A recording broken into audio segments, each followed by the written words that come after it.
dengan kondisi mana data yang untuk startup, Mana data yang betul. normal running, mana yang Betul data sekali. yang untuk Jadi kita bisa pilih-pilih juga data startup, data soloran, data yang memang operasi normal. Itu kita bisa pilihkan gitu ya, kita bisa sesuaikan. Itu disebut data modeling dalam machine learning ini. Kemudian proses selanjutnya adalah failure diagnosis. Ini apa namanya? Ya, kegiatan di mana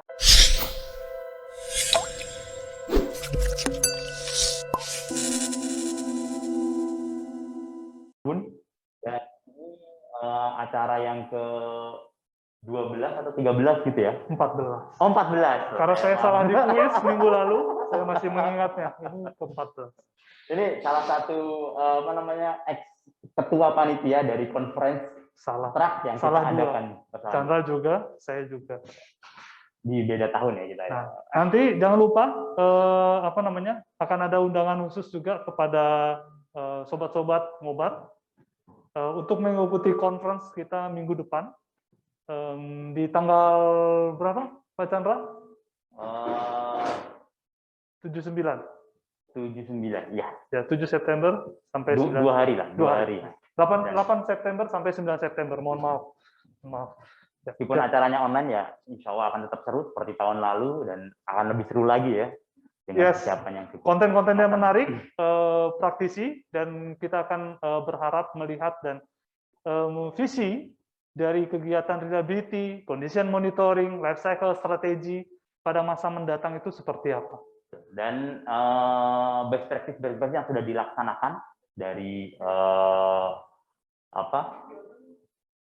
condition monitoring dan lain-lain itu juga akan disampaikan oleh para praktisi reliability di Indonesia. Hari ini pun sebenarnya materi yang banyak yang diperbincangkan saat ini, apakah ini bersifat visioner atau sebenarnya merupakan suatu langkah praktis yang pengembangannya itu bisa kita terapkan dengan lebih baik lagi. Dan sebenarnya sudah ada satu langkah dasar yang memang sering kita lakukan. Nah, sekarang bagaimana kita mengengage dari apa yang sebelumnya sudah pernah kita lakukan dengan kegiatan visioner setelahnya. Betul sekali. Banyak sekali orang ingin mengimplementasikan machine learning ini di segala bidang ya, termasuk juga di bidang yang sudah kita tekuni saat ini, yaitu predictive maintenance. Dan apakah konsep machine learning ini hampir sama dengan penggunaan yang lain dengan menginstal, start gitu, atau aplikasinya langsung on dan langsung bisa melakukan predictive maintenance, apa seperti itu atau seperti apa gitu ya prosesnya yang harus dilaksanakan? Apakah mesinnya itu bisa menggantikan manusia? Apakah mesinnya bisa belajar sendiri? Nah, kita akan menonton, melihat, dan ngobrol bareng secara santai. Semoga tidak membosankan di acara hari ini. Seperti judulnya? Sebagai judulnya, machine learning untuk predictive maintenance. Nah, tadi secara intro dan pertanyaan yang kita sudah kemukakan di salah dua kali ya, di beberapa di Instagram maupun di LinkedIn kita. Mungkin sumber-sumber machine learning berasal dari mana dan seterusnya itu akan kita bahas di ngobrol kali ini. Oke, mungkin ini pertanyaan yang sering sekali dipertanyakan, nggak kelihatan ya. Oke, apakah machine learning itu bisa sukses?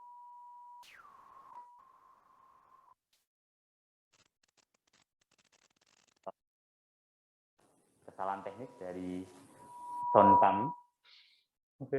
Oke. Apakah machine learning ini bisa reliability best practice yang sudah pernah kita lakukan sebelum-sebelumnya seperti FMEA, kemudian criticality analysis, kemudian development maintenance strategy dan lain-lain, termasuk juga RCM. Nah, mungkin kita bisa mulai dari predictive maintenance dulu, karena machine learning itu selalu kita kaitkan dengan predictive maintenance gitu ya dalam konteks kegiatan kita sehari-hari. Oke, Jadi Langsung secara kelihatan. umum, ini mungkin saya agak mundur dikit biar terlihat gitu ya. Ini slide-nya biar terlihat. Oke, jadi ada beberapa failure patterns yang ini common atau secara umum memang ini kita lihat dan ini sudah dilakukan studi. Ini salah satu ini display yang ada di sini nih saya ambil dari maintenance.os. Mungkin hampir tipikal ya, ada beberapa buku gitu ya, Nolan and Heath, atau buku apa lagi Pak Koko? Yang mungkin patternnya terlihat seperti gambar di depan ini. Buku-buku umum yang menjelaskan tentang konsep FCM gitu ya, FMEA gitu ya. Jadi ada, kalau di sini contohnya ada 6 tipe gitu. Sebenarnya kita bisa bagi menjadi 2, yaitu yang edge related dan sifatnya random. Oke, di mana yang paling populer adalah, kurva ini menunjukkan bahwa ketika equipment punya beroperasi gitu ya terhadap waktu, di bawah itu adalah aksis terhadap waktu, sedangkan aksis vertikalnya adalah probability of failure. Nanti mungkin kita akan zoom lagi. Jadi seiring equipment itu berjalan, maka probability failure-nya bisa jadi konstan dan bisa naik di waktu tertentu gitu ya. Jadi ada 2 tipe yang secara signifikan. Nah, yang edge related ini berarti sebenarnya equipment itu punya umur. Jadi dari segi desain dia punya umur karena dia fatigue gitu ya, atau panas dan seterusnya, itu oleh pabrikan diberikan umur equipment itu sekian gitu. Itu sifatnya yang edge related. Kita lihat yang bagian atas. Sedangkan yang bagian bawah ini sifatnya random. Sebenarnya mungkin lebih karena aplikasi di lapangan gitu ya. Mungkin ada equipment yang edge related, tapi sebenarnya rusaknya bukan karena aging, tapi karena pola operasi gitu. Gitu. Jadi akhirnya possibility atau kemungkinan kerusakannya random gitu, tidak sampai batas umur dia udah rusak duluan gitu, atau memang nggak punya umur gitu, dia bisa kapan saja rusak. Ini yang sifatnya random, dan paling banyak kira-kira yang random ya. Iya betul. Yang paling banyak, paling dominan itu di range sekitar 70% ke atas itu random. Random ya. Dan semua buku, semua literatur mengatakan hal yang sama ya. Hal yang sama. Baik itu dari industri oil and gas, manufaktur, sampai military dan airplane ya. Yes, benar banget maksud. Benar banget. Ya. Oh ya. Oke. Sehingga kita punya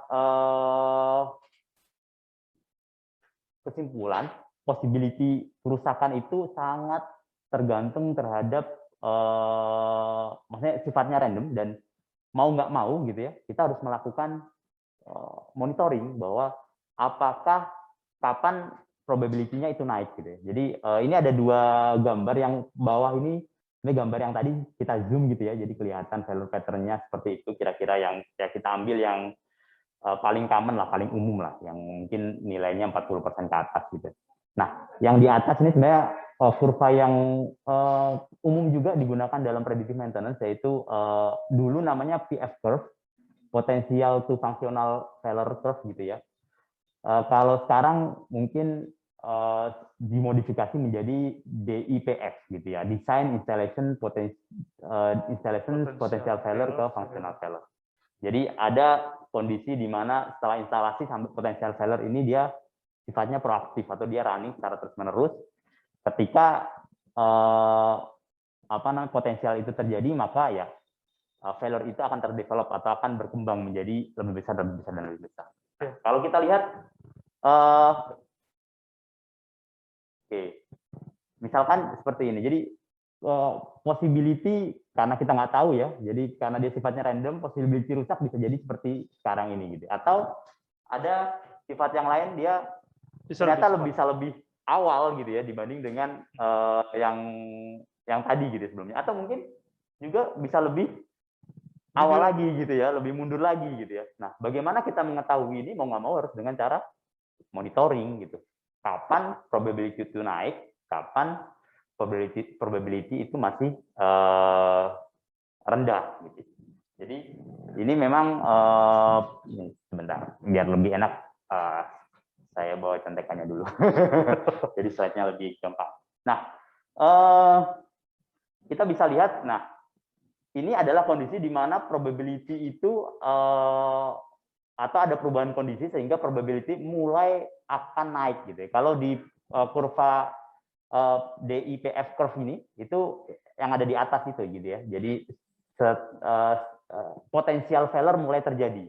Dan itu biasanya prosesnya karena perubahan operasi ya biasanya. Kalau saya sering membandingkan antara yang atas dengan yang bawah, itu seperti nge-twist bagian yang ini. Oke.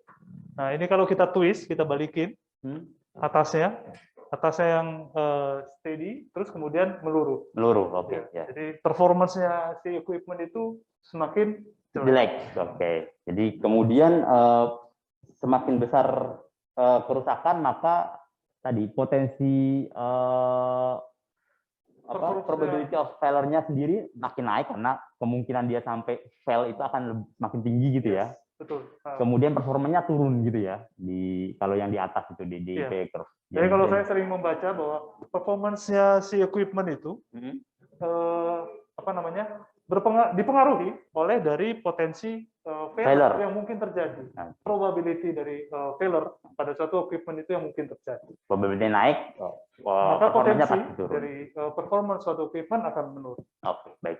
Kemudian ketika itu kita biarkan gitu ya lama-lama terus potensinya akan semakin besar lagi gitu ya, performance semakin turun lagi dan suatu saat bisa jadi mengakibatkan katastrofik. Betul. Dan kondisinya seperti ini gitu ya. Oke. Nah, di mana sih sebenarnya kita bisa melakukan machine learning ini gitu, aplikasi machine learning ini di proses ini gitu. Apakah itu di proses ketika proaktif atau ketika ketika si value tadi sudah terdevelop gitu ya, berkembang gitu ya, atau sebelum benar-benar rusak gitu. Nah, itu karena machine learning kita ngomongin mengenai big data, informasi yang cukup banyak gitu ya, historical data, ada enforcement di sana gitu. Sebenarnya kita bisa memonitor seperti bahkan operasi, parameter operasi sekarang pun saat ini sebenarnya sudah banyak. Betul. Nah, machine learning mungkin posisinya dalam bayangan saya bagaimana mengkomunikasikan, mengintegrasikan keseluruhannya, siapa Chandra ya? Iya, betul sekali. Jadi dengan machine learning yang tadi data dari operasi itu kita bisa masukkan. Jadi kita benar-benar bisa melihat perubahan operasi sekecil apapun gitu ya, dibanding dengan historical sebelumnya gitu, sehingga kita akan aware bahwa ini ada perubahan proses gitu, atau ada perubahan pola operasi. Atau mungkin kalau di kurva ini ya potensial failure yang mulai muncul tadi start awal, kondisinya mulai berubah itu bisa jadi terlihat gitu ya, yang tadinya bahkan mungkin bisa terdeteksi sebelum dia semakin besar. Betul, karena banyak sekali equipment sebenarnya yang sudah sudah di-install sensor-sensor yang memang itu memonitor kondisi operasinya gitu ya. Jadi idenya memang dari situ bahwa machine learning kita bisa aplikasikan di area potensial failure ini gitu. Jadi ya akhirnya kita bisa tahu bahwa potensial ini muncul atau tidak gitu, atau probability of failure ini akan mulai naik atau tidak gitu dengan melihat kondisi operasi tersebut. Sehingga kalau kita resumekan gitu, baru slide kedua udah resume. Tapi kalau kita berekspektasi terhadap sebuah machine learning. Kita berekspektasi terhadap machine learning atau artificial intelligence yang kita akan gunakan untuk predictive maintenance itu ada beberapa output sebenarnya yang kita harapkan.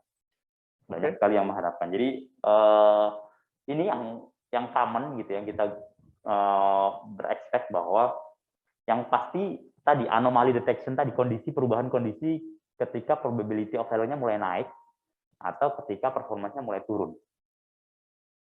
Sekedar anomali, tapi kita nggak tahu. Mendeteksi anomali. Iya, hanya anomali bahwa kondisinya kok berubah gitu dari sebelumnya gitu ya, dari pola operasi sebelumnya. Kalau ada kondisi berubah, berarti kan ada potensi untuk failure itu terjadi. Termasuk sekarang kayak anomali. Iya, meskipun kita nggak tahu sebenarnya failure-nya apa gitu ya.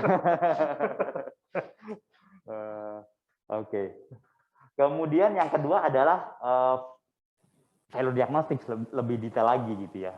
Kalau tadi hanya sekedar, oh sekarang ini kondisinya udah alarm nih, atau udah berubah nih dari sebelumnya, kita harus aware gitu ya. Yang kedua, harapannya bisa sampai mendiagnosa atau memberikan diagnosis terhadap failure.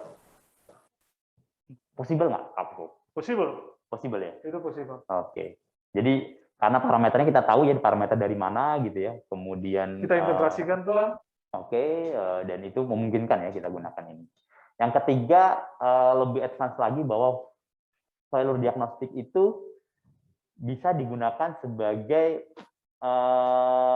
basic dalam melakukan eksekusi atau melakukan corrective action atau perubahan pola operasi dan seterusnya gitu, prescriptive action kalau di secara umum ya istilahnya itu adalah rekomendasi gitu yang diberikan oleh sebuah diagnosa. Itu possible. Cuman ada banyak sebenarnya prescriptive action ini, apakah bentuknya hanya sekedar rekomendasi atau bisa langsung meng-create automatically WO, atau sampai lebih advance lagi secara automation dia mengubah secara otomatis pola operasinya.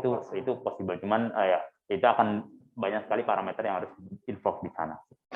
Tapi oke. Kemudian sumbernya sendiri, sumber machine learning-nya dari mana gitu ya? Kalau kita pengennya dapat ini semua gitu.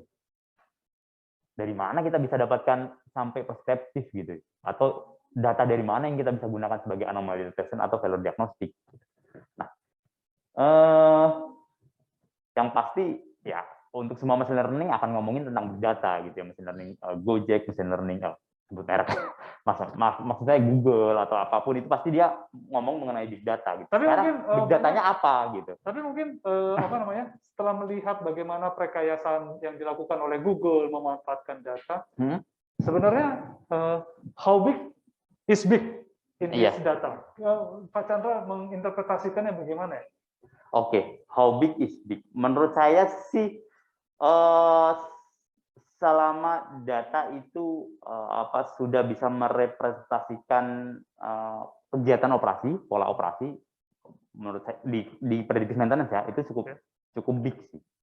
Jadi so far misalnya kita punya data operasi sebulan gitu ya, ya itu cukup untuk start awal gitu, meskipun ya ketika itu belum terlalu istilahnya diagnosanya atau apanya belum terlalu fokus gitu atau terlalu baik, tapi kan data itu akan semakin bertambah, semakin besar gitu. Jadi kita memang harus mulai dari yang ya kalau memang nggak punya yang big ya yang kecil aja dulu gitu ya, sebulan, 2 bulan dan seterusnya itu udah cukup sih, bisa untuk start itu. Yang penting ada datanya daripada tidak ada data sama sekali. Itu yang susah. Yang penting ada datanya. Ya itu dari parameter waktu.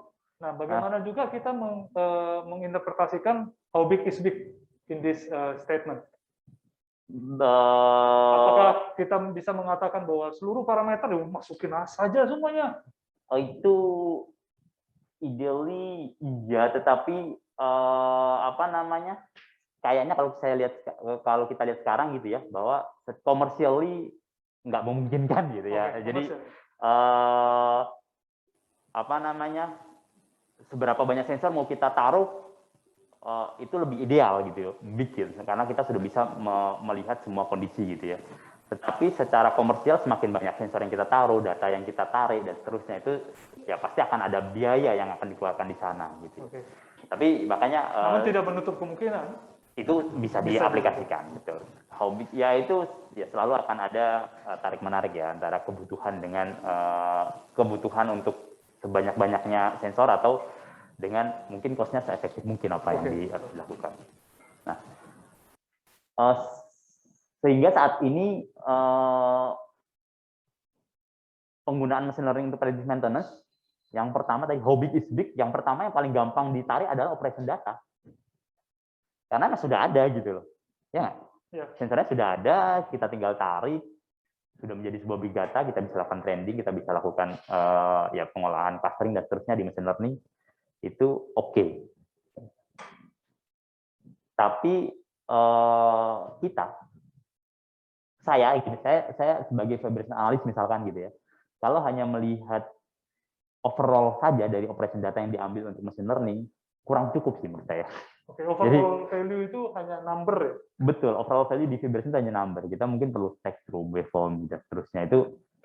Itu failure diagnosis akan lebih tajam lagi kalau kita bisa mengengage pattern atau bentuk-bentuk spektrum itu menjadi sebuah big data tadi. Dan mungkin ke depan kita bisa lakukan itu. Jadi di sini saya tampilkan tambahan PDM data. Mungkin saat ini ya kita masih awal memulai predictive maintenance, di mana ya memanfaatkan value dari operation itu cukup cukup apa namanya, memberikan gambaran kondisi operasi dia, perubahan operasi dia. Tapi untuk detail value diagnostik mungkin ya nanti kita akan cerita juga mengenai FMEA dan seterusnya gitu ya. Bagaimana sih sebenarnya failure itu bisa terdevelop. Makanya kita akan ngobrol mengenai ini di sini. Jadi ada dua sumber data yang bisa kita gunakan. Satu dari operation data itu sendiri. Yang kedua, in the future kita bisa tarik dari predictive maintenance data. Maksudnya dari sensor-sensor vibrasi misalnya. Dan pengolahan data vibrasinya, tidak hanya sekedar sensor saja. Nah, mungkin nanti kita akan lihat perbedaan antara operation data dan PDM data seperti apa gitu ya. Jadi, oke. Sebelumnya, tadi kita ngomongin mengenai PDM data dan operation data, ini masih ke proses di collection data atau pengambilan data untuk machine learning sendiri gitu ya.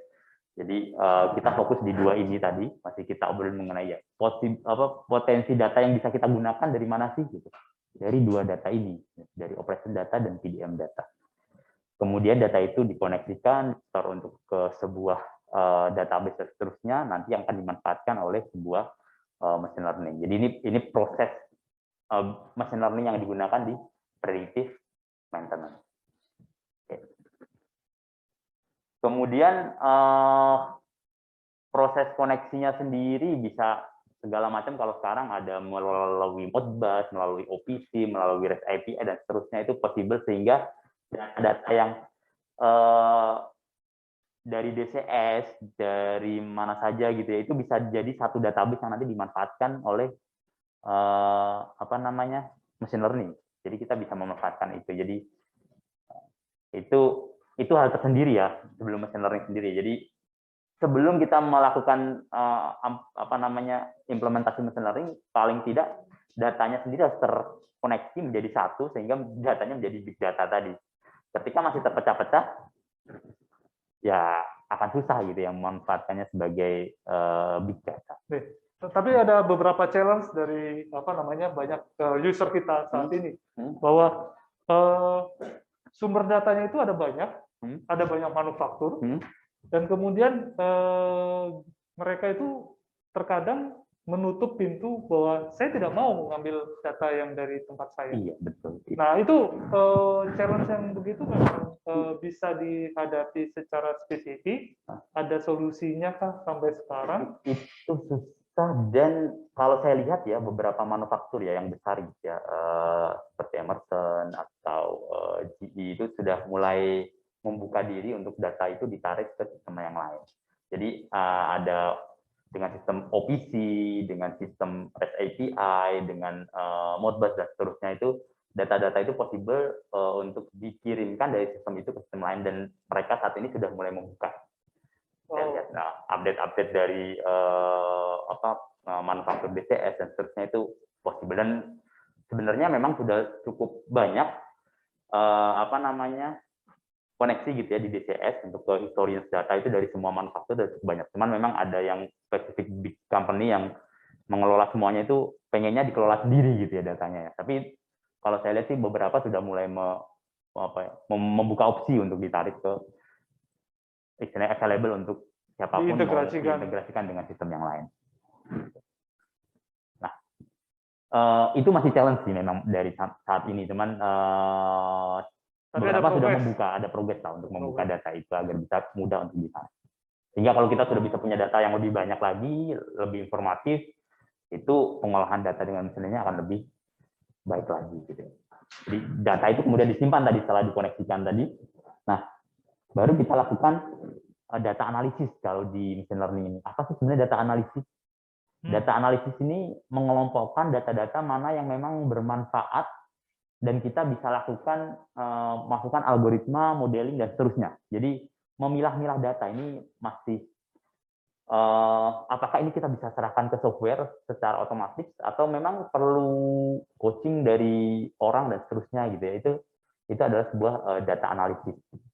Jadi saat ini yang kita lakukan adalah ya ini kita memanfaatkan apa yang sudah kita lakukan sebelumnya di reliability based services gitu ya dalam kegiatan FMEA dan seterusnya untuk memilah-milah data mana yang Jadi dibutuhkan. kalau dari gambar saya ini nggak kelihatan ya? Nggak kelihatan. Tapi yang berperan di sini reliability engineer ya? Betul. Itu tulisannya reliability engineer yang sebelahnya Pak Koko itu. Jadi yang meng-create failure mode analysis, memilih influencing factor yang digunakan sebagai data analisis itu dari FMEA dilakukan oleh seorang reliability engineer karena dia sudah punya, karena kegiatan FMEA itu kan involve oleh operator, oleh siapa aja biasanya yang involve di FMEA ini? Studinya, maintenance, operation dan semuanya ya. Iya, hampir semua yang berperan penting itu terlibat di dalam workshopnya. Betul, dan seharusnya memang itu kita bisa jadi tahu satu equipment ini potensial problemnya apa gitu dan tasnya apa saja gitu. Itu yang dari semua personel tadi ya. Dan sama itu yang kita bisa terakhir, manfaatkan. Seperti yang Pak Chandra tulis di situ adalah yang berpengaruh. Okay. Kalau dari proses FMEA itu terkenal dengan nilai risk priority number, mana saja failure mode yang memiliki resiko yang tertinggi, yang bisa dikelola. Influencing factor itu ya? Iya. Oke. Kemudian proses selanjutnya setelah data analysis adalah modeling. Ini mungkin inilah yang kita kasih ke software, karena nggak mungkin kita bikin model atau menghitung historical data, memilah berapa sih bagusnya alarmnya gitu berdasarkan historical, itu yang kita serahkan ke software. Itu disebut dengan data modeling secara otomatis algoritma modeling. Jadi biasanya dalam machine learning ini data modeling untuk early warning tadi, atau apa tadi? Yang pertama tadi apa? Early warning? Proaktif. Bukan. Target pertama machine learning tadi? Anomaly detection. Itu menggunakan biasanya adalah clustering programnya. Program clustering. Jadi memilah-milah atau dari historical data dia akan membuat kira-kira secara histori parameter ini beroperasi di mana, itu clustering. Dan itu kalau kita punya ribuan data ya nggak mungkin orang bikin satu persatu cluster gitu, pasti akan langsung diserahkan ke sebuah software gitu. Mungkin secara sederhana misalkan ada rentetan DE, NDE, kemudian loop oil temperatur, dan semua data gitu kan. Semua data. Satu DE, NDE aja mungkin bisa ada ribuan atau ratusan ribu satu nilai di rentang waktu 1 tahun gitu ya. Jadi itu yang dibuat cluster oleh software tadi. Jadi mungkin seperti juga apakah pengaruh dari loop oil temperatur DE itu akan berpengaruh juga kepada NDE dan seterusnya, betul.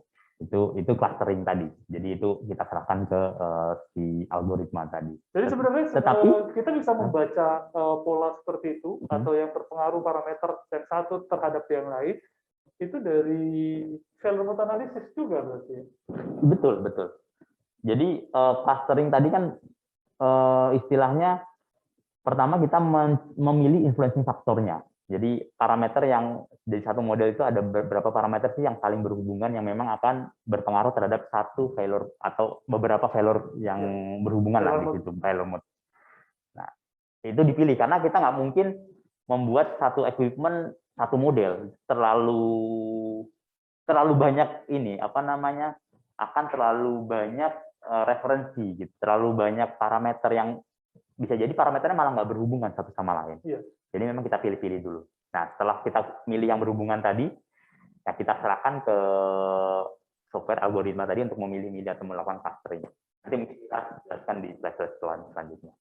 Tapi ya sebelum itu ada proses training data dan retrain data, karena training data ini memastikan bahwa kita memang mau filter mana data yang bagus dan mana yang data yang jelek. Jadi selama setahun kan nggak bisa jadi mesin itu stop atau mesin itu ada pergantian atau seperti apa gitu yang kita anggap sebagai data itu tidak baik, itu kita bisa remove. Jadi kita lakukan training, kita mengajari mesin itu mana data yang baik dan mana data yang jelek. Atau mungkin sesuai dengan kondisi, mana data yang untuk startup, mana data yang betul, normal running, mana yang betul data sekali. yang untuk jadi kita bisa pilih-pilih juga data startup, data toleran, data yang memang operasi normal.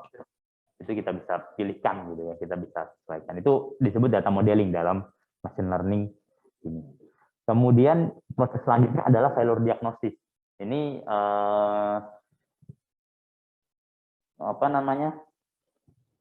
Ya, kegiatan di mana machine learning itu mendiagnosa kira-kira parameter yang naik apa, kerusakannya apa gitu ya. Jadi dia melakukan autodiagnosis. Nah, itu lagi-lagi tadi ke influencing factor gitu ya, kalau atau masuk ke data analisis. Ketika kita melakukan data analisis, memilih-milih kan kita sudah kebayang gitu ya di FMEA failure mode-nya apa, failure efeknya apa, failure cost-nya apa gitu, sehingga kita mengajari lagi, memberikan informasi ke si machine learning tadi, kalau parameter ini naik dan seterusnya, maka failure mode-nya yang terjadi apa gitu ya. Kita diajarin dulu di proses data modeling tadi dengan informasi dari FMEA, tapi output-nya ya bisa dikeluarkan oleh si machine learning ini gitu ya di failure diagnostic ini. Jadi karena di FMEA kita pasti ya karena itu sudah kayak rembukan, kalau bahasa Indonesianya musyawarah gitu ya, seluruh apa namanya elemen yang memang terlibat di situ ya yang pasti hasilnya paling bagus gitu ya untuk memonitor equipment tersebut. Sehingga kalau kita bisa memanfaatkan itu untuk mengajari machine learning, dia bisa memberikan failure diagnosis yang sangat baik. Dan kemudian selanjutnya adalah output sebuah prescriptive action. Setiap failure diagnostic bisa diberikan rekomendasi apa yang harus dilakukan baik oleh semua lah, oleh operator, oleh maintenance maupun oleh PDM dan seterusnya tim-tim yang lain. Jadi itu adalah sebuah prescriptive action atau rekomendasi lah yang diberikan oleh sebuah machine learning. Seperti yang kita udah mapping di FMEA, apa yang harus kita ketahui failure mode-nya, lalu bagaimana cara kita menangani failure mode tersebut. Oh, ada juga ya di FMEA ya? Itu juga bisa dikasih input untuk inputan untuk ketika kita mendevelop machine learning ini, sehingga nanti outputnya bisa kelihatan gitu oleh semua orang sama, berpikir sama. Oke. Selanjutnya apa namanya? Mungkin tadi kita udah ngomongin data, apa sih yang sebenarnya yang kita bisa gunakan di data itu. Yang pertama operation data. Kalau kita lihat ya sebenarnya trending data operation seperti ini gitu, seperti gambar yang ini seperti yang ini. Contoh dari Pak Chandra bilang bahwa kalau semua data dimasukin ya seperti ini, jangan-jangan tampilannya. Iya, betul. Jadi banyak parameter, bisa 10 parameter, 50 parameter, 250 parameter di satu equipment itu, ya trending datanya seperti ini gitu ya. Namun ini ada tipe operation data. Jadi kita saat ini ya kita memanfaatkan ini gitu untuk machine learning gitu. Ya, kalau secara kasat mata mungkin kita nggak tahu sebenarnya korelasi satu parameter dengan parameter yang lain seperti apa. Garis hijau, garis ungu terhadap yang lain. Nah, itu bagaimana? Betul. Garis hijau kenapa naik? Bagaimana dengan garis merah, apakah ikut naik dan seterusnya, itu kan dia pasti punya korelasi tertentu gitu ya. Apakah korelasi yang ada di setiap garis ini kita bisa sebut dengan istilah cluster di tampilan machine learning? Oke, yes.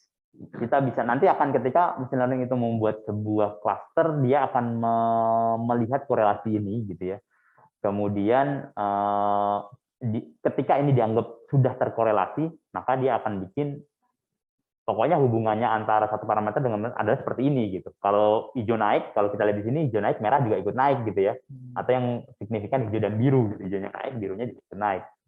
Ya, kita nggak tahu nih apakah ini temperatur atau pressure gitu, atau temperatur inboard dan temperatur oil apa namanya, feeder dan seterusnya, kita nggak tahu. Cuman istilahnya beberapa parameter ini saling berhubungan gitu ya. Bisa jadi. Dan ini kalau kita lihat dengan kasat mata atau kita lihat trending dan seterusnya gitu ya, tiap minggu kita lihat trendingnya, itu cukup membuat mata lelah. Iya. Makanya saat ini ada machine learning yang kita bisa gunakan sebagai pengolahan operation data ini gitu ya. Mungkin awalnya lelah karena kita harus membagi korelasi dan Iya, betul sekali. namun secara signifikan peranannya itu saat kita melihat seperti ini, saat ada permasalahan, itu bisa tergantikan oleh si mesin tersebut. Betul, si machine learning tersebut. Nah, selanjutnya ini contoh PDM data. Kalau seperti ini kira-kira bisa nggak ya dikorelasikan gitu? Maksudnya tipikal PDM data adalah pattern gitu. Kenapa saya bedakan PDM dengan operation? Ya tadi tipikal operation data adalah value gitu ya. Kemudian tipikal PDM data adalah pattern, di mana biasa kita melihat perbedaan itu dari perubahan pattern melalui visual, melalui mata. Jadi bukan melalui sebuah value. Ini agak sedikit berbeda gitu ya dengan operation data tadi. Nah, apakah possible? Nanti kita bisa ceritakan nanti di akhir ya. Cuman kalau kita bisa mengengage ini PDM data ini ke sebuah big data atau value yang berupa big data akan sangat bermanfaat. Selama saat ini kan kita sebagai condition monitoring gitu ya, kita selalu melihat ini secara visual, trendingnya seperti apa gitu ya, waterfall diagram kalau di spektrum. Kalau kita lihat yang pertama ini spektrum nih, ini satu spektrum satu titik gitu ya, akan ada beberapa garis ini. Kemudian nanti bagaimana membedakan dengan spektrum sebelumnya gitu, trending sebelumnya. Ini yang challenge sebenarnya dalam utilisasi machine learning, karena kita masih fokus di value tadi. Gitu. Jadi seperti ada harapannya adalah ada engagement ataupun ada data integrasi dari operation parameter dengan PDM data atau PDM data ini kita bisa switch gitu ya dari sebuah pattern menjadi value sehingga kita bisa lakukan training dan big data. Iya betul. Oke, kita lihat ini ada spektrum gitu, ada 1x, 2x dan seterusnya. Ini yang kedua, ini data PD misalkan gitu ya. Itu ada data fase, jadi kayak sinusoidal gitu ya. Biasanya kalau PD itu 0 sampai 360 derajat gitu ya, ada fasenya, kemudian ada quantity PD-nya, Q dan seterusnya. Ini bentuknya pattern juga gambar gitu ya. Nah, tapi sebenarnya kalau kita pengen lihat berapa sih jumlah PD-nya itu value-nya ada. Gitu. Nah, ininya possible gitu untuk dimunculkan value, tapi bagaimana kita men-switch value itu untuk menjadi informasi yang berguna untuk machine learning. Karena saat ini PDM data yang kita lakukan adalah ya kita melihat secara visual gitu mata kita. Yang ketiga, ini nggak kelihatan ya di saya ya. Boleh tampilkan PPT-nya saja. Yang ketiga ini MCSA, hampir setipe dengan vibrasi. Ini MCSA, jadi itu kelihatan spektrum gitu ya, di mana yang kita lihat adalah perbedaan selisih antara peak yang kayak gunung gitu ya di atas itu dengan sideband-nya, selisih amplitude. Selama ini kita melihatnya visual dan kita menggambarkan ini deltanya secara ya kalkulasi Excel by Excel gitu ya. Tidak terintegrasi langsung dengan machine learning-nya. Betul. Yang ketiga nih infrared termografi. Ya, visual lagi gitu ya. Yang kita lihat ada yang kuning, ada yang merah, ada yang biru, dan secara mana temperatur yang paling tinggi, berapa seterusnya gitu ya. Biasanya yang kita bisa lihat temperaturnya, tapi apakah memang kita melihat temperatur itu atau sebenarnya yang kita analisa untuk di PDM ini delta T-nya gitu ya, selisih temperaturnya antara RS dan T gitu. Kalau saya zoom, bisa saya zoom nggak ya? Oh bisa. Nah, di sini ada R, S, dan T gitu ya, RST. Apakah selisih temperaturnya antara RS dan T itu gitu, ataukah temperatur di R sendiri, di S sendiri, dan di T sendiri? Kalau dari PDM pasti kita ngomonginnya delta T-nya, bukan T-nya. Sehingga T itu biasanya yang di training adalah temperaturnya. Sebenarnya yang kita butuhkan adalah delta T-nya. Ya, possible nggak ini kita integrasikan nantinya gitu. Ya, itu contoh dua data yang di dalam proses FMEA atau proses reliability best practices itu direkomendasikan juga dalam reliability task atau task yang harus dilakukan ketika setelah kita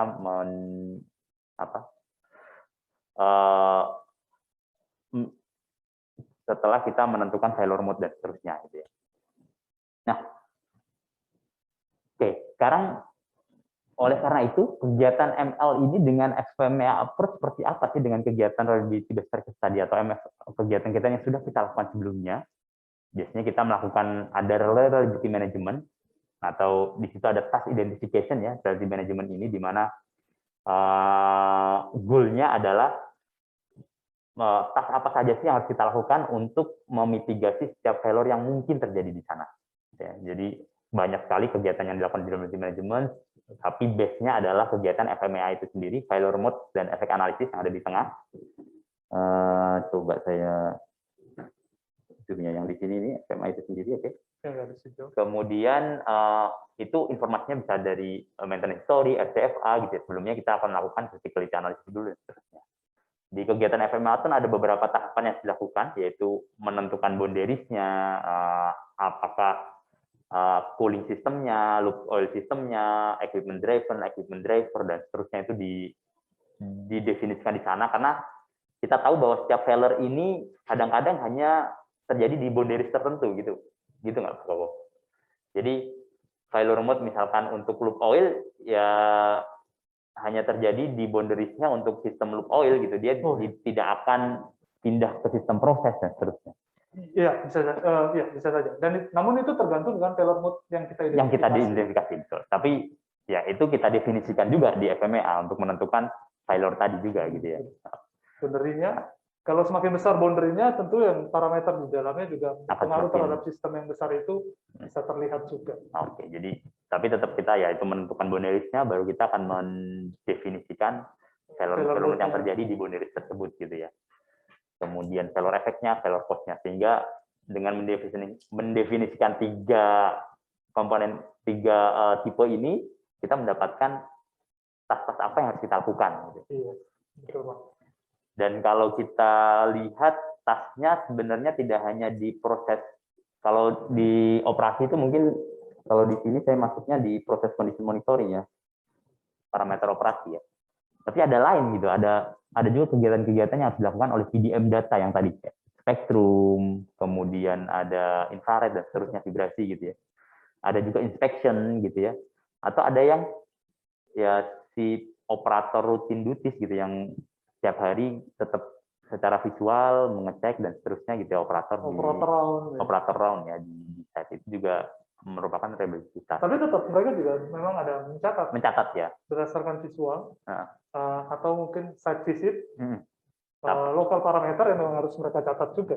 Tapi nyatatnya secara digital atau secara paper atau di kertas atau ini. Sementara yang terlihat masih dominan yang paper.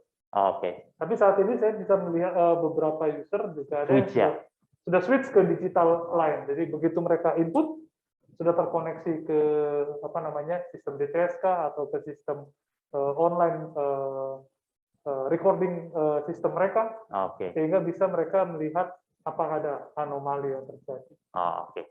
Nah, kalau sudah digital sebenarnya nanti bisa juga menjadi big data di machine learning itu ya. Bisa dikelola di machine learning. PDM udah data udah digital juga gitu. Possibility untuk juga. Kemudian kalau di reliability best practices itu setelah kita lakukan condition management, maka kita akan melakukan risk prioritization, karena mana sih equipment yang tadi probability of failure-nya tinggi, kemudian resikonya tinggi gitu kan.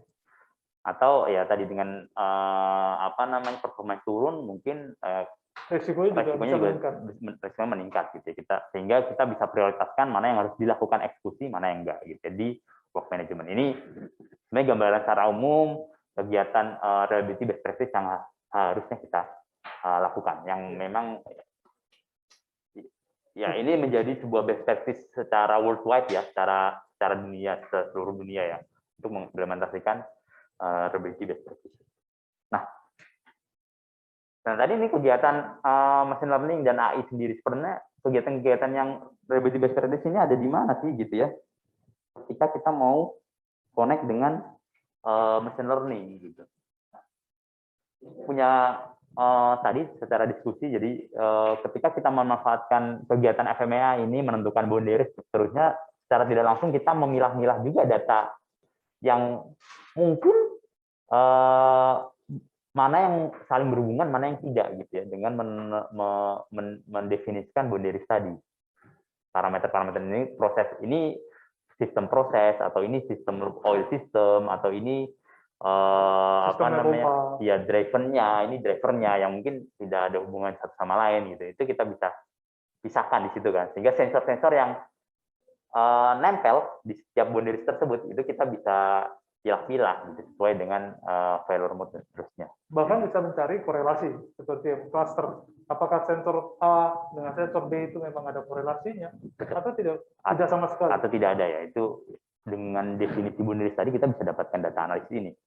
Kemudian yang selanjutnya dengan kegiatan yang FMEA, bentar, Loading. kayaknya loading. Oke, coba saya cek lagi. Oke,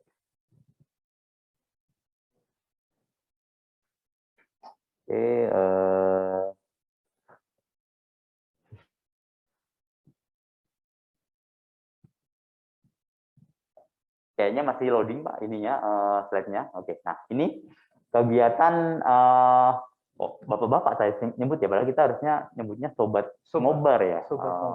Kelupaan, kelewat. Sudah terlalu lama. Oh, sudah lama ternyata ya kita ngobrolnya ya. Sudah. Ada, saya percepat deh biar nanti kita banyak pertanyaan. Tapi siapa tahu ada ini para sobat yang sudah memberikan pertanyaan. Atau mau memberikan pertanyaan, boleh silakan memberikannya. Ya, saya percepat aja deh untuk ini, bagaimana sih proses hubungan antara kegiatan reliability best practices ini dengan machine learning gitu ya. Jadi sehingga informasi yang dari PDM ataupun proses tadi bisa digunakan sebagai kegiatan untuk ya data collecting-nya gitu ya. Kita apa yang sudah diinformasikan di FMEA tadi menjadi sebuah task PDM dan PM yang nantinya akan digunakan sebagai data, atau big datanya akan dimanfaatkan oleh machine learning.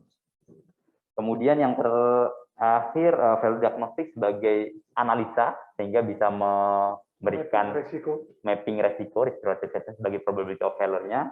Dan yang terakhir, prescriptive action sebagai saran untuk planning maupun scheduling untuk kegiatan-kegiatan operation. Oke, ya ini kira-kira sih, sehingga kalau menurut saya sih ketika kita menyerahkan monitoring machine learning itu, atau kita menginstal machine learning kemudian membiarkan dia untuk belajar sendiri dan menentukan tipe kerusakan dan seterusnya gitu ya oleh si mesin itu sendiri, kurang apa ya, masih belum bisa, harus butuh si justifikasi reliability best practices ini. Karena atau bisa diperkaya dengan kegiatan ini gitu, advance lagi dengan mengimplementasikan atau menggunakan service yang sudah digunakan ini untuk machine learning tersebut. Nah, kalau menghubungkan antara peranan mesin dan reliability engineer atau human, manusia, di dalam lingkaran data collected, data stored, nah itu di mana ya Pak Chandra ya? Mengklasifikasikan peran manusianya dan peran machine learning-nya. Kalau sebenarnya machine learning itu peran utamanya ada di data di data modeling ya, data modelingnya ya. Tapi peran manusianya di data collected adalah menentukan tadi parameter-parameter apa saja sih yang harus diambil. Jangan sampai misalkan di FMEA kita butuh parameter pressure, tapi ternyata di data collected-nya tidak ada gitu sensor pressure di sana. Jadi ya kita harus mengengage bahwa kalau bisa informasi pressure itu masuk gitu, informasi itu masuk, atau di FMEA menentukan bahwa temperatur itu harus ada gitu sebagai monitoring untuk value tertentu, tapi di data collecting-nya ternyata nggak ada. Jadi peran manusia adalah mengengage bahwa harusnya setiap suggest yang diberikan di FMEA itu dilakukan gitu, secara ideal ya, dengan ya pasti untuk monitoring dengan pengambilan data itu sendiri. Tapi ya, yang mungkin yang bisa kita cuplik adalah risk appetite setiap industri akan berbeda-beda. Iya, betul. Para sobat jangan jangan menganggap bahwa kita harus melakukan semua yang ada di FMEA. Jangan lupa juga bahwa risk appetite ataupun pengelola resiko di tempat para sobat itu pasti akan bervariasi. Oleh karena itu biasanya di FMEA ada namanya RPN ya Pak? Iya. Risk Priority Number ya. Itu priorisasi juga untuk resiko tapi di kegiatan FMEA ya. Atau sehingga kita bisa fokuskan untuk yang memang resikonya tinggi atau apa yang tinggi itu kalau RPN itu. RPN-nya tinggi lah. Jadi task itu harus dilakukan, itu yang paling utama gitu ya. Kalau RPN-nya rendah, ya mungkin tidak perlu gitu, tidak perlu sampai harus investasi yang install dan seterusnya gitu ya. Ya, betul. Ya tadi risk appetite istilahnya ya. Risk appetite. Risk appetite-nya berbeda-beda. Kemampuan untuk mengimplementasikan ini juga ya berbeda-beda. Namun dengan ada kemajuan teknologi, ya barangkali risk appetite ataupun nilai RPN-nya itu bisa kita bikin lebih rendah lagi. Oke.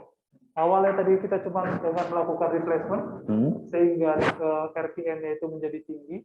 Tidak ada cara lain untuk mendeteksi ataupun memprediksi failure tersebut selain spare tadi. Namun dengan ada penggunaan teknologi, kemudahan deteksinya semakin lebih dini, akhirnya nilai RPN-nya semakin lebih rendah. Oh begitu. Karena sebenarnya sudah diimplementasikan bisa jadi ya. Sudah implementasi, ada success story, sehingga RPN-nya bisa rendah. Bisa lebih rendah. Jadi kita ya testnya fokus di yang RPN tinggi, yang improvementnya fokus ada di improvementnya fokus di RPN yang tinggi. Oke, mungkin sebenarnya masih banyak, cuman ya kayaknya flow kita cukup terlalu lambat guys, atau materinya terlalu banyak. Sebenarnya materinya itu terlalu luas. Karena saya sebenarnya banyak sekali yang mau berpikir bahwa sebenarnya bagaimana sih membuat machine learning itu, logik apa yang harus kita masukkan ke dalam mesin. Itu banyak sekali pertanyaan yang dalam pemikiran saya, dan mungkin dengan waktu yang terbatas ini kita nggak akan bisa memberikan. Karena saya tahu, saya pernah membaca satu kuliah SKS terkait dengan data analisis machine learning, itu mungkin membutuhkan sekitar 3 SKS atau 3 kali 6 bulan dalam waktu normal. Jadi ya, tapi jangan lupa para sobat, ada beberapa pemateri yang akan menceritakan tentang machine learning lebih dalam ya. Tentang machine learning dan bagaimana mereka membuat logik-logiknya, itu akan dipresentasikan di acara track kita minggu depan.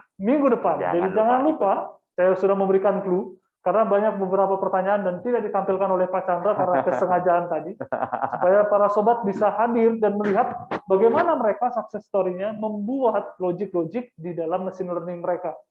Oke, ini sekarang kita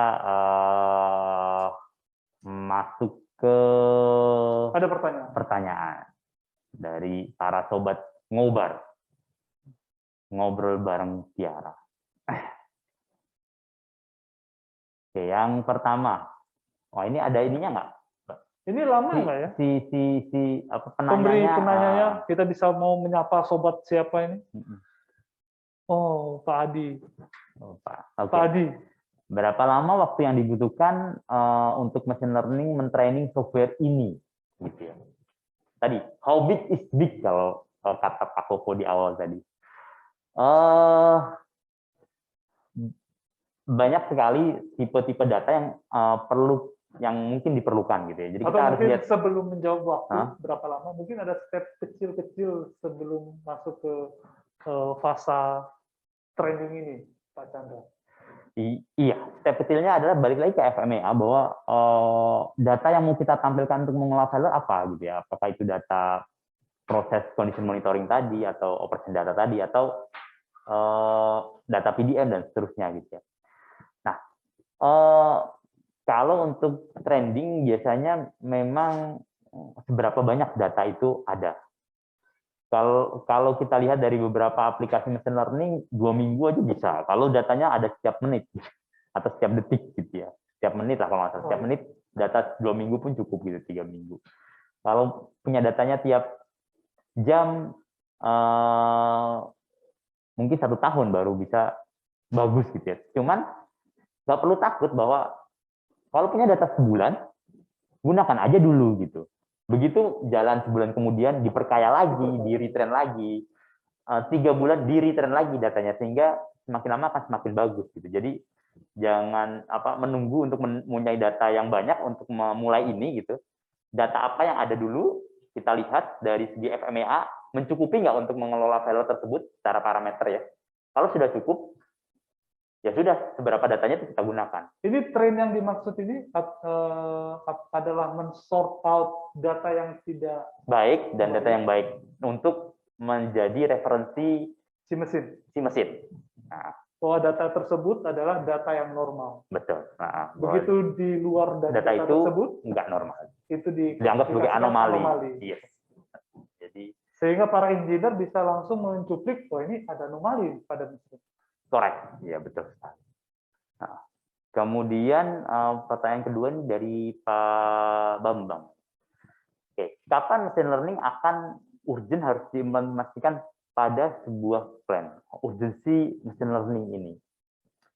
Oke, balik lagi ke FMEA lagi bahwa karena kita ngomongin machine learning for predictive maintenance dan kita melihat bahwa FMEA menjadi core atau kegiatan reliability best practice menjadi core dalam implementasi machine learning, sehingga seberapa urgent kita akan lihat hasil dari FMEA tersebut. Gitu. Apakah ada failure mode yang saat ini belum terkelola, gitu ya, yang memang di proses operasi ini ada gitu datanya, gitu ya.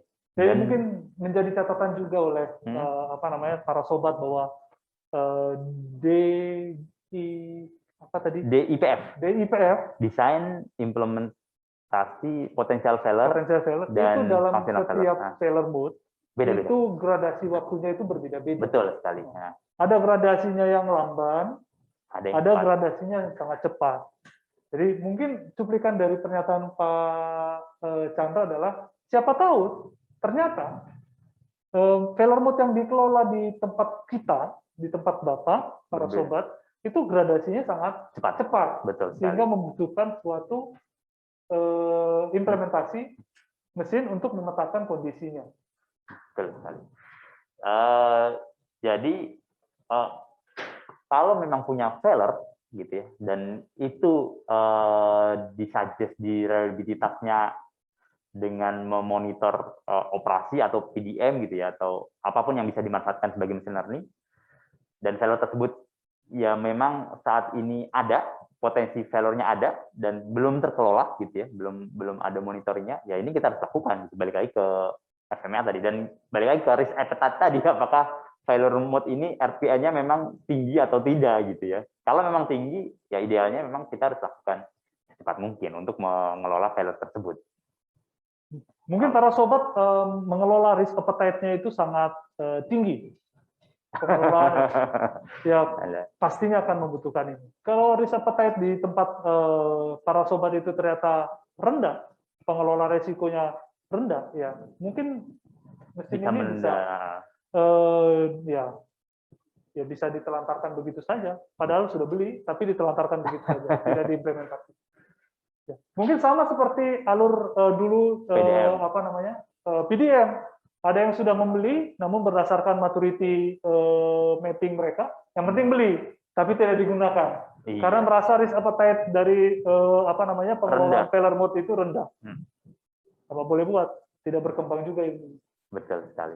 Tapi ya ini membuka wacana baru atau cakrawala baru dalam mengelola memonitor kondisi mesin itu dengan sistem sensor yang sudah ada gitu ya, dengan algoritma clustering, sehingga kita bisa mendapatkan anomali early warning untuk anomali detection. Gitu. Possible gitu sekarang untuk kita lakukan. Ini ada pertanyaan lagi Pak Chandra dari salah satu sobat Pak Arif Wahyudi. Dalam machine learning ini akan otomatis info hasil analisa. Kemudian apakah memang tidak memerlukan ekspor dalam memastikan hasil analisa dari mesin? Oke. Kalau kita balik lagi terhadap FMEA tadi, bahwa ini namanya machine learning perlu diajarin, gitu ya. Mesin ini belajar, gitu ya. Tapi dia perlu guru. Semakin expert gurunya, semakin bagus gurunya itu bisa menghasilkan analisa dan justifikasi semakin baik. Yang pertama. Kedua adalah ketika kita ajarin, kemudian mata pelajarannya sedikit atau banyak gitu ya. Kalau banyak, semakin banyak datanya, informasinya bisa akan semakin depth juga, semakin dalam gitu. Tapi kalau datanya memang tidak sebanyak atau sedalam atau tidak sebanyak apa yang seharusnya diperoleh, itu bisa jadi nggak depth. Jadi kalau di machine learning tadi kita tidak hanya bergantung terhadap machine learning karena ada proses yang harus dilakukan. Pertama adalah data collecting tadi, data diambil gitu ya. Kalau datanya baik, datanya bagus dan itu bisa menampilkan semua kedalaman dari analisa, itu possible untuk sampai tidak perlu expert dan deep hasilnya gitu. Cuman kadang-kadang di data collecting-nya ini sendiri masih, kalau kita lihat di FMEA gitu ya, possibility task-nya ini belum semua bisa diakomodasi oleh data collecting-nya atau data yang diambilnya, sehingga ya menggantikan engineer enggak, tapi istilahnya untuk analisa ya, tapi untuk mendeteksi early warning ya cukup bisa diharapkan. Kalau Namun memang after keluar early warning-nya, apakah memang masih tetap membutuhkan analisa dari expert? Oke, setelah early warning sebenarnya dia bisa terus diajarin gitu ya. Expert itu di awal dia akan memberikan informasi tipe analisisnya seperti ini, itu mengajari itu. Bisa tetap terus di develop. Jadi kadang-kadang ada tipe yang baru gitu ya, tipe value yang baru yang mungkin sebelumnya belum, cuman di anomalinya terdeteksi tapi di analisanya belum muncul gitu ya. Kemudian setelah dibongkar pengetahuan itu bisa dibikin lagi gitu, di istilahnya diajarin ulang lah, di supervise ulang. Mungkin pertanyaan yang mirip adalah apakah si mesin bisa belajar mandiri? Oke, kalau saya lihat saat ini belum. Nanti sebenarnya ada contohnya sih kenapa mesin itu nggak bisa belajar mandiri ya. Jadi tetap harus ada expert atau ada itu untuk mengajari. Nah, karena sama tipikalnya mungkin anak kita harus ditongkrongin dulu untuk belajar. Betul saat ini karena banyak sekali data-data, kalau kita lihat ya, ngambil data vibrasi aja, sensor X dan Y gitu. Kadang-kadang X-nya lebih tinggi dibanding Y-nya. Kadang-kadang begitu kita ngambil selanjutnya, Y-nya lebih tinggi dibanding X-nya. Ternyata salah ketukar. Maksudnya secara sensor dia ketika instansi ketukar gitu. Itu yang tahu kan orang gitu ya. Kalau mesin kalau melihat korelasi dianggap bahwa oh dua-duanya berkorelasi kok, sama kok trendingnya gitu. Maksudnya ada hubungannya kok, sama-sama naik, sama-sama turun gitu. Tapi ternyata nggak make sense saja gitu. Ternyata itu ada ketukar. Gitu. Berarti dengan kata lain, dalam pengelolaan machine learning, mengajarkannya itu butuh expert. Butuh expert. Betul. Dan mengkonfirmasi hasil analisanya tetap butuh expert. Jadi ya betul. Jadi kalau tidak perlu expert mungkin nggak 100% ya, tapi ya jadi tetap harus butuh itu untuk mengajari dan untuk nanti mengengage hasilnya itu apakah memang benar atau tidak. Tapi day to day activity-nya tidak perlu expert. Untuk monitoring day to day-nya atau menit ke menitnya kita bisa alihkan si machine learning gitu, tidak perlu expert, tapi dia akan ketika ada indikasi atau apa expert bisa mengkonfirmasi di sana. Ya, begitu Pak Arief. Sobat-sobat yang lain, Pak Adi, Pak Wahyu, Pak Bambang. Pak Wahyu belum kayaknya tadi. Mirip. Mirip sama Pak Arief ya. Oh iya, apakah nantinya machine learning akan menggantikan para engineer? Kalaupun ada pertanyaan lagi, para sobat yang lain mengkonfirmasi Pak Arief, Pak Wahyu, Pak Bambang, Pak Adi, mau bertanya lagi, dipersilahkan. Oke, mungkin ada lagi yang dari slide PPT Pak Chandra. Oh ya, saya mau menunjukkan nih sebenarnya. Contoh yang tadi ya. Nah, ini contohnya. Cluster. Kenapa sih mesin ini perlu diajarin gitu ya? Oke. Kita kalau lihat secara ini adalah dua tipe data gitu ya. Dua tipe data di mana ini dua parameter yang kita lakukan trending. Terus kalau kita lihat nih ada yang warna biru, ada yang warna kuning gitu. Apakah ini dua-dua datanya sama gitu ya? Apakah ini benar nggak gitu? kalau oleh mesin learning atau kalau oleh mesin, maka ini akan dilihat punya korelasi nih, yang hitam nih sama-sama naik, maksudnya yang hitam juga di area tertentu gitu, yang kuning juga di area tertentu, maksudnya ketika temperatur apa ini, temperatur giring satu naik, temperatur giring duanya juga ikut naik gitu ya. Tapi kalau kita lihat secara visual ini kayaknya ada dua area yang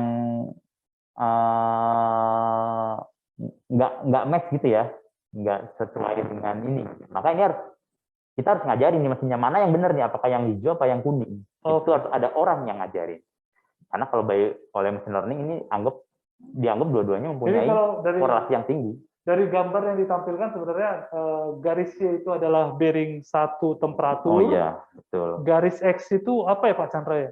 Bearing 2 temperatur. Bearing 2 temperatur. Betul. Jadi nah, kenapa saya mengulang itu? Karena file yang ada di dalam website kami akan menampilkan ataupun melampirkan, mengetes itu dalam bentuk audio. Jadi bapak-bapak kalaupun mau men-share video ini, ngobrol bareng Tiara ini ke teman yang lain, saya bilang bahwa mereka hanya mendapatkan audio saja. Jadi bapak-bapak yang sudah hadir saat ini, Bapak dan Ibu yang sudah hadir saat ini, bisa melihat video dan bisa melihat wajah kami. Jadi inilah kenapa perlu expert tadi untuk mengajari mana sih data yang benar dan data yang jelek. Sehingga oleh kita akan remove gitu, kita ngajarin, oh sekarang yang ini jelek deh gitu ya. Ini masih kelihatan kalau ini jelek, sehingga ini kita perlu remove gitu ya. Sehingga kemudian selanjutnya machine learning itu akan melakukan clustering. Nah, ini adalah sistem cluster. Jadi cluster yang oh ini data yang benernya gitu, yang tadi data yang jelek dan seterusnya. Sehingga ke depan bahwa korelasi yang ini yang dipakai, yang di cluster ini yang dipakai. Di garis yang kotak-kotak itu, yang garis orange itu, kira-kira seperti itu. Oke, ada ini? Ada pertanyaan lain? Mungkin menyimpulkan kembali. Jadi expertise itu dibutuhkan sebelum pengaplikasian machine learning dan saat machine learning itu menghasilkan output. Betul. Tapi day to day-nya nggak perlu. Machine learning tetap butuh expertise dan machine learning yang sukses itu memang machine learning yang selalu di retrain ulang atau di training ulang. Jadi tidak hanya begitu kita start aplikasi terus jalan dilupakan. Jadi memang itu harus di training ulang, dan itulah expertise ada di sana gitu, men-training ulang, membuat development fault baru dan seterusnya, sehingga itu akan lebih tajam lagi, analisanya lebih tajam dan lebih tajam. Jadi start awal dan nanti tapi day to day-nya, sehingga ya day to day yang biasanya kalau kita engineer gitu ya, simulation analis gitu, yang melototin spektrum, yang melototin apa, itu sudah kita serahkan ke mesin. Sehingga tapi ketika ada indikasi, anomali, kemudian ada suggestion diagnosa, nah ini baru kita istilahnya expertnya terjun lagi apakah memang benar atau tidak gitu, mengkonfirmasi itu. Mungkin anomalinya itu bukan hanya pada mesin, si mesin yang bisa ditampilkan oleh si mesin. Namun ada juga anomali yang ternyata si mesin itu gagal untuk memetakan bahwa ada failure. Bisa saja. Betul, bisa saja, betul. Jadi makanya oleh Pak Chandra sempat dibilang bahwa machine learning ini berkembang. Sama juga dengan strategi reliability, itu berkembang. Saat ini mungkin kita tidak berhasil memetakan failure mode di dalam FMEA, namun suatu waktu kemungkinan besar failure mode yang baru bisa saja terjadi. Iya, jadi ya kalau dari ini task execution akan selalu balik lagi ke reliability management lagi gitu ya, sebagai continuous improvement. Jadi di yang sebelah kanan itu, oke, yang di sini ini akan selalu ada feedback gitu ya, ada siklus gitu, sehingga ya ketika memang itu miss di kesempatan saat ini gitu, kita harus bisa bahwa itu tidak terjadi lagi di masa mendatang gitu. Jadi kita lebih advance, apakah itu menambah sensor atau apa di machine learning tersebut, atau menambah modeling, itu sangat possible dilakukan. Itu ada pertanyaan dari Sobat Pak Gusti. Bagaimana dengan minimum Hardware. requirement hardware? Ya, aplikasi machine learning sendiri sangat banyak ya, di brandnya banyak, manufakturnya banyak, itu apa namanya, macam-macam. Kemudian bagaimana mengkombinasikan dengan sistem yang sudah ada, misalkan dengan apakah dengan historians, apakah dengan data dari DCS, apakah dengan data dari software PDM dan seterusnya, itu juga kita butuh software integrator sendiri, gitu, software engineer sendiri untuk mengintegrasikan itu. Banyak sekali sih parameter, tapi sebenarnya daripada spek apa dulu gitu, mending sebaiknya apakah kita mendevelop FMEA ini possible nggak kita gunakan data yang sudah kita punya di FMEA ini untuk kita memasukkan itu ke machine learning. Karena parameter, apalagi kalau membuat dari awal gitu ya, itu sangat banyak sekali parameter-parameter yang harus dicermati gitu ya. Jadi tidak sekedar ML-nya saja tadi kalau spesifikasi gitu. Kalau ada yang machine learning yang sudah established, yang sudah worldwide digunakan, ada juga gitu ya, merek-merek tertentu gitu, seperti Prism gitu ya, kemudian Prism dari Aveva atau Predict atau Optic Analytic dari Emerson, itu yang bisa langsung nyambung ke sistem yang sudah ada gitu ya, dia punya sistem sendiri karena memang sudah secara worldwide dia digunakan. Itu brand-brand tertentu memang punya spesifikasi, dan itu ya kita harus lihat brandnya. Jadi nggak bisa sih di punya spesifik tertentu, dan seberapa banyak datanya yang harus digunakan itu juga akan pengaruh. Jadi mungkin analoginya adalah data yang mau kita kelola itu berasal dari failure mode analysis.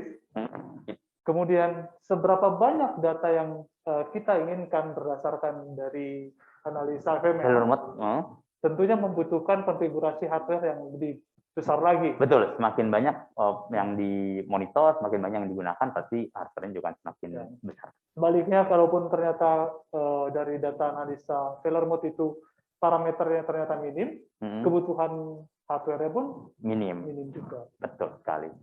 Ada estimasi kan, Pak Chandra, minim yang bisa kita anggap ataupun para sobat ini bisa masuk? Wah, nggak ada sih, karena aplikasi machine learning ini sangat wide ya, sangat luas sekali ya. Maksudnya even Google pun ataupun Microsoft itu punya gitu konsep. Apakah kita mau menggunakan itu atau yang sudah ready gitu, yang sudah ready memang untuk predictive maintenance gitu, yang sudah established. Ya dari Emerson, dari Aveva itu ya beda lagi gitu, dan kita mau pakai yang mana itu diserahkan ke masing-masing perusahaan sih. Ini konfigurasi hardware-nya apakah internal server atau cloud ya? Dua-duanya ada. Dua-duanya ada, dan ya tergantung ke ini ya, keinginan ya. Biasanya kalaupun internal pun sekarang kita bisa share ke orang lain untuk bisa mengakses itu gitu ya. Karena biasanya machine learning ini butuh development dan seterusnya, atau training ulang gitu. Kalau internal ya hanya orang-orang yang akan di sana aja yang bisa mentraining gitu. Tapi kalau possible untuk di-share dan dilakukan oleh orang lain gitu ya, sebagai mungkin expertise atau technical advisor dan seterusnya untuk mengelola itu, ya cloud mungkin lebih preferable. Lebih. Ada kelebihan dan kekurangan pada masing-masing setup-nya. Baik, terima kasih Sobat Pak Gusti yang sudah memberikan pertanyaan. Adakah yang lain? Baik, tidak ada. Terima kasih Sobat Ngobar kali ini.